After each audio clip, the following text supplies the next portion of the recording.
누군가를 선택하고 대표로 보내는 것은 쉬운 일이 아닌 것 같습니다.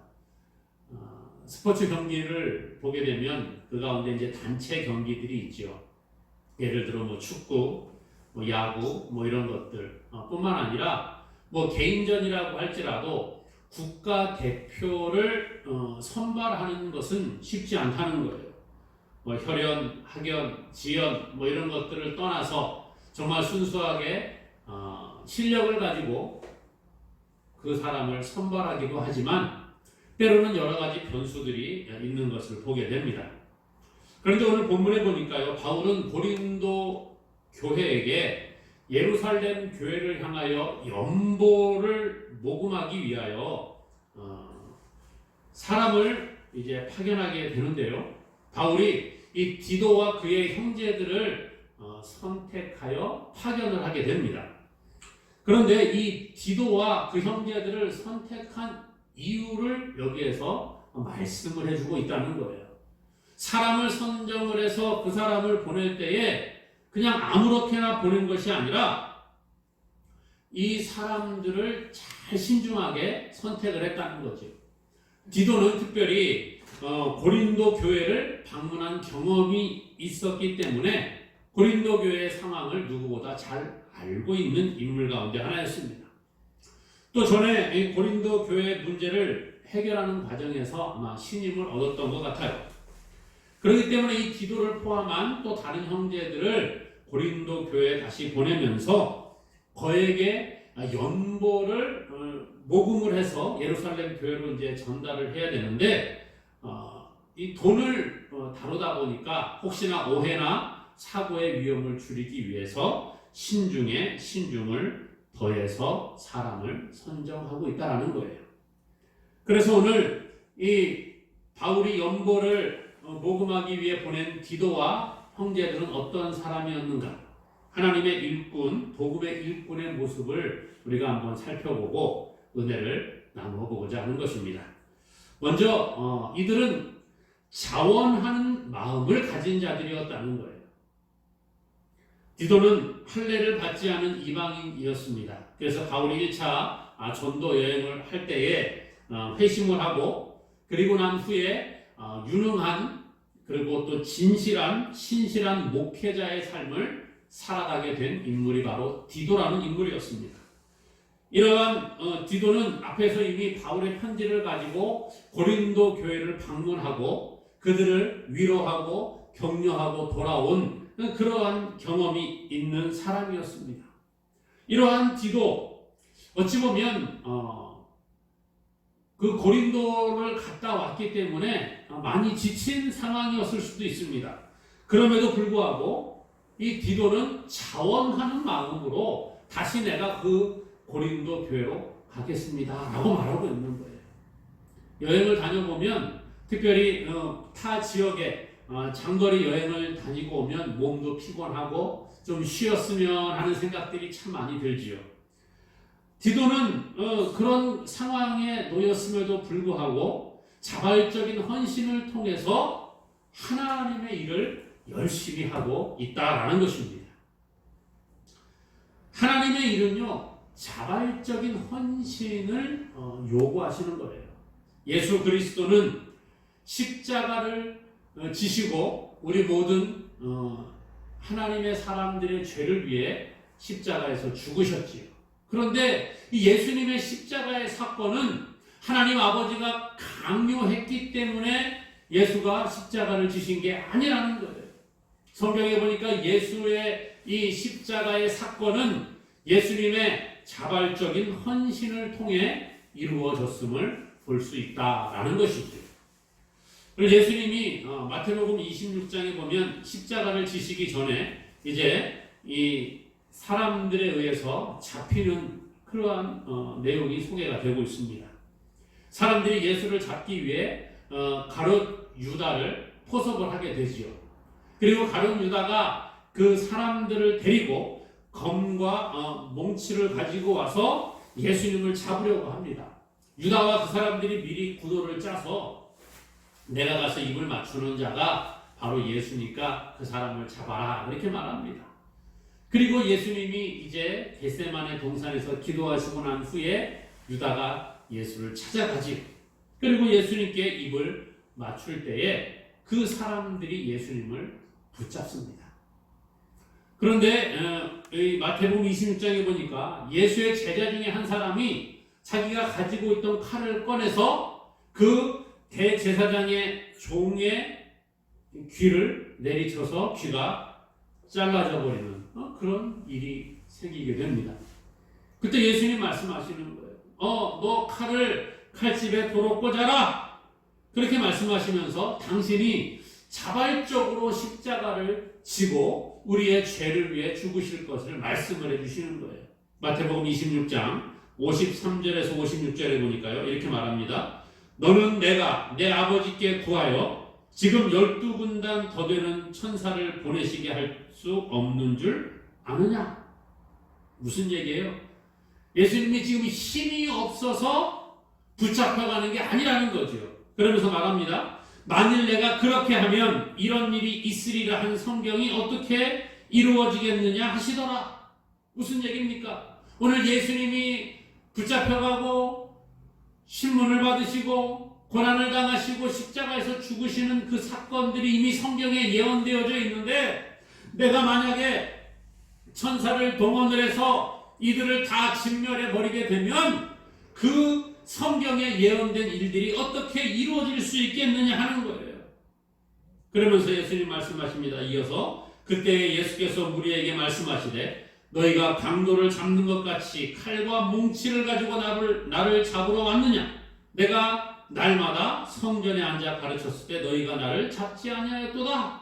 그러나 이렇게 된 것은 다 선지자들의 글을 이루려 함이니라. 이렇게 말씀해요. 선지자들의 글, 구약에 예언되어져 있던 그 예수님의 고난과 죽으심과 부활을 완성하시기 위해서 지금 이 사건이 필요하다는 거예요.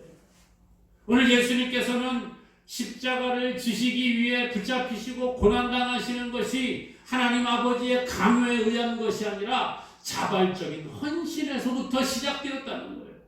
오늘 디도와 하나님의 백성들, 이 하나님의 형제들도 마찬가지입니다. 하나님의 일꾼들, 오늘 이 고린도 교회에 연보를 녹음하는 그 일을 담당하러 가는 자들이 오늘 자발적인 헌신을 하고 있다는 거예요. 오늘 16절에 보니까 이렇게 말해요. 너희를 위하여 같은 간절함을 디도의 마음에도 주시는 하나님께 감사하노니 그가 권함을 받고 더욱 간절함으로 자원하여 너희에게 나아갔고. 17절에 그러잖아요. 더욱 간절함으로 자원하여 너희에게 나아갔다. 오늘 디도와 그 하나님의 일꾼들은 자원하는 마음으로, 간절히 자원하는 마음으로 나아가는 모습을 보여줍니다. 사랑하는 여러분, 하나님께서는 자발적인 헌신을 우리에게 요구하시고 그것을 기뻐하시는 줄로 믿습니다. 오늘 그러므로 우리도 예수 그리스도를 본받아 누구의 강요에 의해서 마지못해 교회에 나오고 마지못해 예배자의 자리에 오고 마지못해서 그냥 내가 조금 봉사하고 헌신하고 이런 것이 아니라 정말 내가 기쁨으로 열심으로 자원하는 마음의 간절함을 가지고 하나님께 나와 예배하고 하나님의 일을 감당하는 저와 여러분 되기를 주님의 이름으로 간절히 축원합니다. 오늘 또 말씀해 보니까 이들은요, 모든 교회에서 칭찬받는 사람들이었다 그렇게 말해주고 있어요. 칭찬받는 사람. 오늘 디도와 다른 형제가 선택을 받게 된 것은 뭐 개인적인 낙점을 해서 야, 너 보니까 너 내 말 잘 듣게 생겼네. 너 이리 와. 그렇게 해서 된 것이 아니라는 거예요. 사람의 정에 이끌리거나 개인적인 친분에 의한 것이거나 또 정을 앞세워서 선정한 것이 아니라는 거예요. 이런 것 때문에 얼마나 많은 비리가 이 땅에 발생을 하고 있습니까?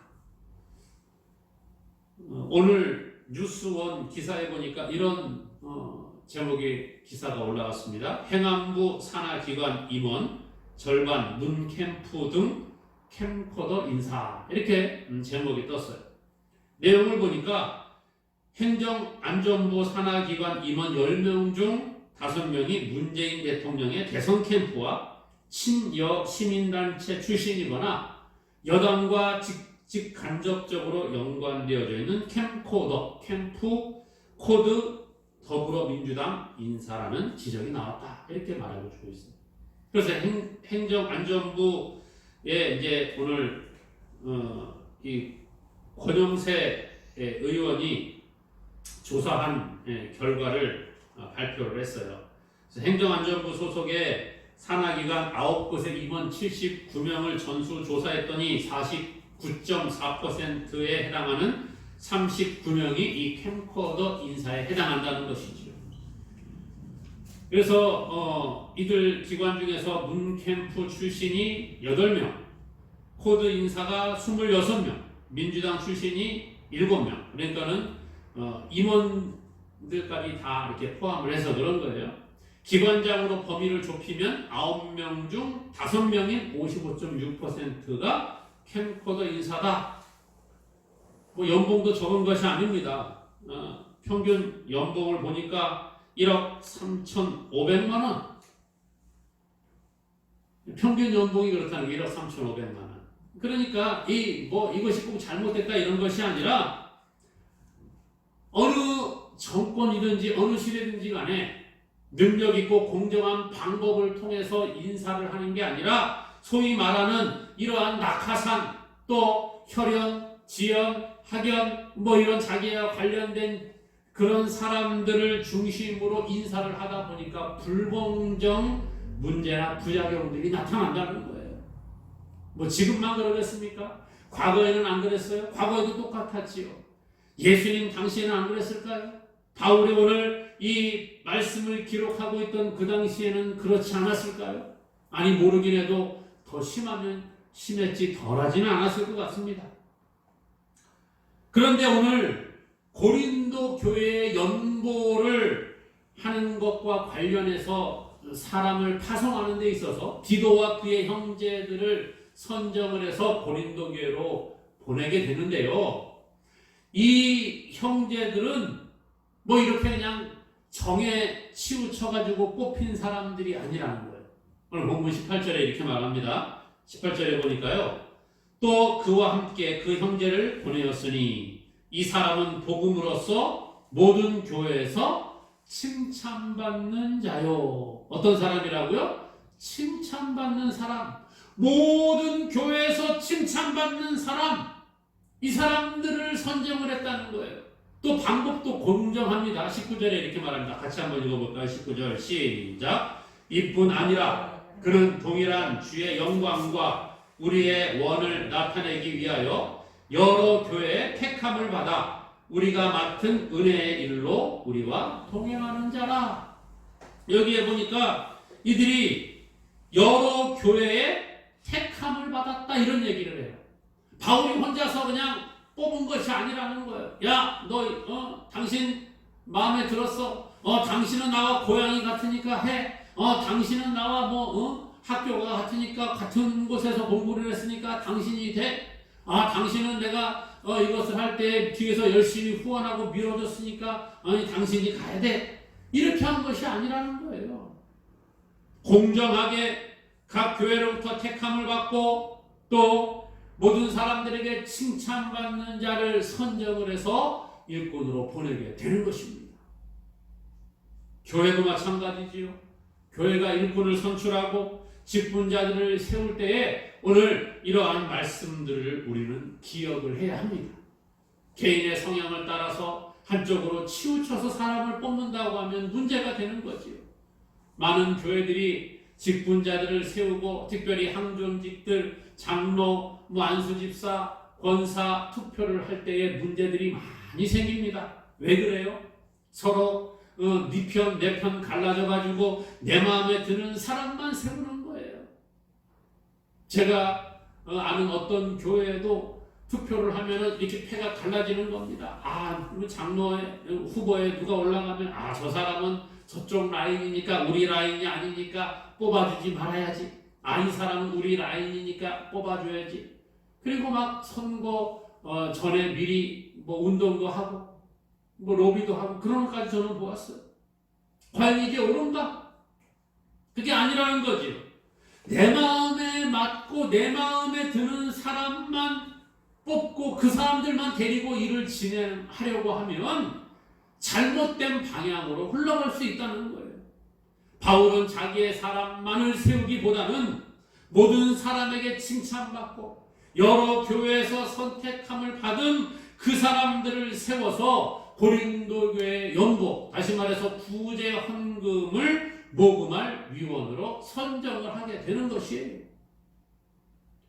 그러므로 오늘 저와 여러분들도 먼저 하나님께 인정받고 또한 사람들에게 칭찬받고 인정받는 자가 되어야 할 줄로 믿습니다. 그리고 교회의 일꾼을 세우는 일에 있어서도 내 생각에 좋은 사람, 내가 보니까 저 사람은 나한테 잘해주니까 그 사람을 해야지가 아니라 정말 하나님이 기뻐하시는 기준 안에 합당한 자를 일꾼으로 세워가는 우리 모두가 될 수 있기를 주님의 이름으로 축원합니다. 마지막으로 보니까 이 사람들은 여러 차례에 걸쳐 열성적인 신앙이 입증된 자들임을 또한 말씀에서 보게 됩니다. 세상 사람들이나 신앙인들이나 할 것 없이 냄비같이 금방 확 끓었다가 금방 확 식어버리는 그런 사람들이 있습니다. 무슨 일을 하려고 하면은 혼자서 다 할 것처럼 막 설쳐대다가 금방 시들시들해지는 사람이 있지요. 반면에 또 어떤 사람들은 뚝배기같이 오랫동안 뜨끈뜨끈하게 가는 사람들도 있어요. 저는 보온밥솥과 같이 전기를 꽂아놓고 계속적으로 이 열기를 유지하는 그런 사람들이 더 좋지 않을까 생각을 해봅니다. 물론 쉽지가 않지요. 우리의 성향이라는 것이 그런 것 같습니다. 특별히 하나님의 일을 하는 일에 있어서 우리가 냄비와 같은 신앙이 아니라 뚝배기처럼 마치 보온밥솥과 같이 계속적으로 온기를 유지할 수 있는 자가 되면 좋겠다라는 거예요. 과연 우리는 어떤 종류의 사람입니까?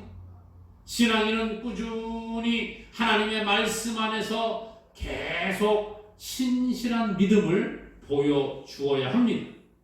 한번 반짝하고 끝나는 것이 아니라 헌신도 마찬가지고 예배도 그렇고 우리의 신앙도 마찬가지고 하나님 보시기에 시종여일한 모습의 신앙인이 되어야 할 줄로 믿습니다. 오늘 고린도 교회에 파송된 디도와 이 형제들을 보게 되니까 아주 여러 가지 일에 꾸준히 헌신했던 사람들임을 보게 됩니다. 우리 22절 볼까요? 22절에 우리 같이 읽습니다. 또 그들과 함께 우리의 한 형제를 보내었느니 우리는 그가 여러 가지 일에 간절한 것을 여러 번 확인하였거니와 이제 그가 너희를 크게 믿음으로 더욱 간절하니라. 여기 보니까 그러잖아요. 그가 여러 가지 일에 간절한 것을 여러 번 확인하였다. 한번 반짝한 거 보고 저 사람이야 그런 것이 아니라는 거예요. 여러 번 여러 가지 일로 인해서 그것을 확인을 하고 이 사람은 어떤 일을 맡겨도 되겠구나라고 이미 검증된 자라는 것입니다. 그리고 더 나아가서 디도와 이 형제들을 가리켜 그리스도의 영광이라고 칭찬하고 있어요. 23절입니다. 우리 같이 읽겠습니다. 시작. 디도로 말하면 나의 동료요 너희를 위한 나의 동역자요 우리 형제들로 말하면 여러 교회의 사자들이요 그리스도의 영광이니라. 그리스도의 영광이니라. 얼마나 귀한 칭찬입니까? 오늘 디도와 그 형제들은 이러한 아주 놀라운 칭찬을 받았다라는 거예요. 교회는 어떠한 한 개인에 의해서 세워지는 것이 아닙니다. 하나님의 법칙은요, 교회를 한 몸으로 부르시는 거예요. 각 지체들을 부르시고 지체가 연합하여 한 몸을 이루고 주의 몸된 교회를 세우도록 하시는 줄로 믿습니다.